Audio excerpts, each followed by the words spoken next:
Welcome to heritage trails. आज हम आपको लेकर चलेंगे दुनिया के 10 सबसे छोटे लेकिन बेहद आकर्षक देशों की यात्रा पर। ये देश भले ही आकार में छोटे हों, लेकिन इनमें समृद्ध संस्कृति, गहरा इतिहास, अद्भुत प्राकृतिक सौंदर्य और अनोखे पर्यटन स्थल मौजूद हैं। कुछ देश ऐतिहासिक महत्व के केंद्र हैं, तो कुछ प्राकृतिक सौंदर्य के लिए प्रसिद्ध हैं। इनके छोटे आकार के बावजूद ये देशों के भीतर बहुत कुछ देखने और अनुभव करने के लिए है। तो चलिए, बिना देर किए इन दिलचस्प छोटे देशों की सैर करते हैं और जानते हैं कि इन्हें खास क्या बनाता है। सबसे पहले बात करते हैं दुनिया के सबसे छोटे देश वेटिकन सिटी की। यह देश इतना छोटा है कि इसे पैदल ही पूरा घूमा जा सकता है। यह रोम के भीतर बसा हुआ है और इसका क्षेत्रफल मात्र 0.44 वर्ग किलोमीटर है। वेटिकन सिटी कैथोलिक चर्च का मुख्यालय है और पोप का निवास स्थान भी है। यहाँ हर साल लाखों श्रद्धालु और पर्यटक आते हैं।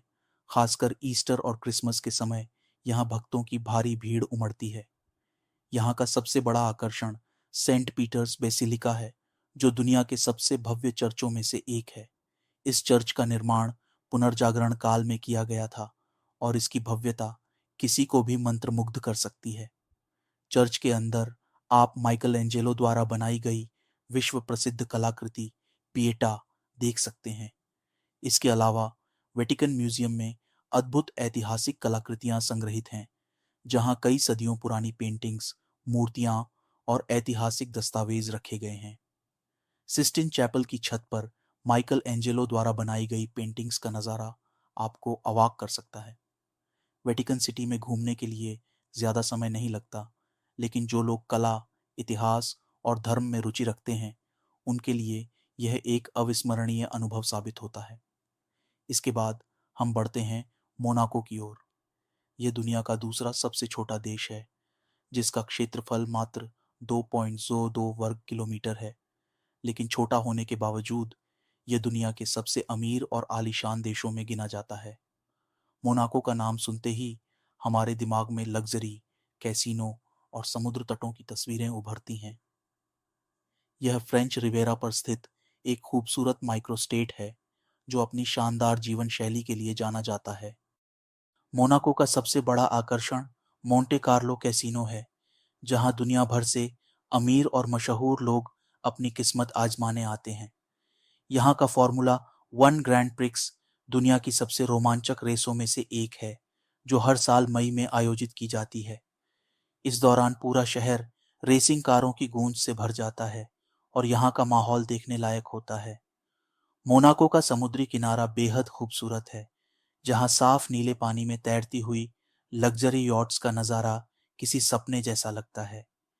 यहाँ का ओशेनोग्राफिक म्यूजियम भी बहुत प्रसिद्ध है, जिसे समुद्र विज्ञान के क्षेत्र में दुनिया के सबसे बेहतरीन संग्रहालयों में गिना जाता है। मोनाको भले ही छोटा हो, लेकिन यह ठाठ बाट, खूबसूरती और रोमांच से भरपूर है। अब चलते हैं सैन मैरिनो की ओर, जो दुनिया का तीसरा सबसे छोटा देश है। ये इटली के भीतर स्थित है और इसका क्षेत्रफल केवल 61 वर्ग किलोमीटर है, लेकिन इसका इतिहास हजारों साल पुराना है। इसे दुनिया का सबसे पुराना गणराज्य माना जाता है, जिसकी स्थापना 301 ईस्वी में हुई थी। सैन मैरिनो की खूबसूरती इसकी ऊंचाई पर स्थित किलों में बसती है, जहां से पूरे इटली का मनोरम दृश्य देखा जा सकता है। यहाँ घूमने का सबसे अच्छा तरीका है कि इसकी पतली, घुमावदार गलियों में पैदल चला जाए और यहाँ की पुरानी इमारतों और मध्ययुगीन वास्तुकला का आनंद लिया जाए। गुआइता किला यहाँ का सबसे प्रसिद्ध स्थल है, जहाँ से पूरे शहर का अद्भुत नज़ारा देखने को मिलता है। यह जगह उन लोगों के लिए स्वर्ग है जो इतिहास और खूबसूरत दृश्यों का आनंद लेना चाहते हैं।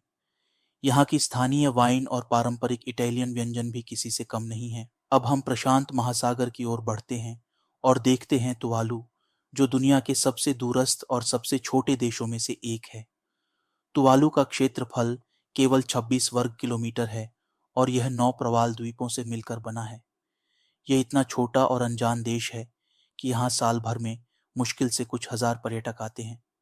यह देश समुद्र स्तर के बढ़ने के कारण धीरे धीरे डूबने की कगार पर है, इसलिए वैज्ञानिक और पर्यावरणविद इसे लेकर बेहद चिंतित हैं। यहाँ के द्वीपों पर जीवन बेहद सरल और शांति से भरा हुआ है। यहाँ कोई बड़ी इमारतें या शॉपिंग मॉल नहीं हैं, लेकिन यहाँ की प्राकृतिक सुंदरता और स्थानीय संस्कृति देखने लायक है। तुवालू उन लोगों के लिए एक स्वर्ग जैसा है जो शहरी भीड़-भाड़ से दूर एक सुकून भरी जगह पर कुछ समय बिताना चाहते हैं। इसके बाद हम चलते हैं नाउरू की ओर, जो दुनिया का सबसे छोटा स्वतंत्र गणराज्य है। ये केवल 21 वर्ग किलोमीटर में फैला हुआ है और इसकी आबादी भी महज 10,000 के आसपास है।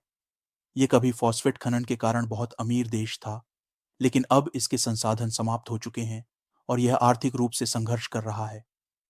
नाउरू का समुद्र तट बेहद खूबसूरत है, जहां सूर्योदय और सूर्यास्त के दृश्य किसी को भी मंत्रमुग्ध कर सकते हैं।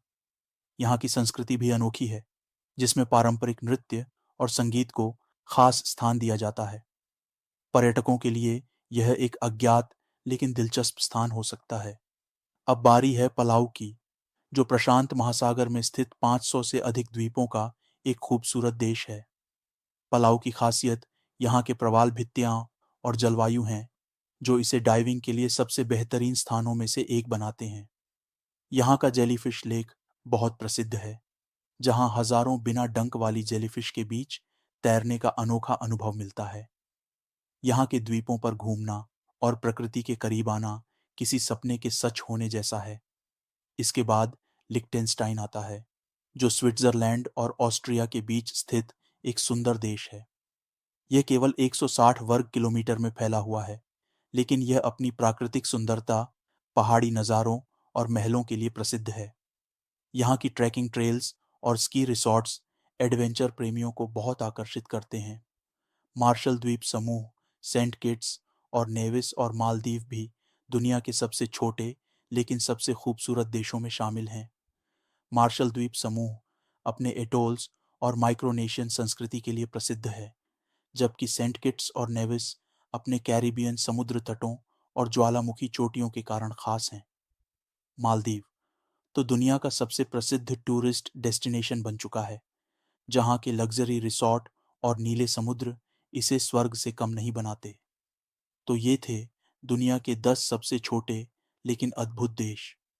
इनमें से कौन सा देश आप सबसे पहले घूमना चाहेंगे? हमें कमेंट में बताइए और हमारे चैनल को लाइक और सब्सक्राइब करना ना भूलें।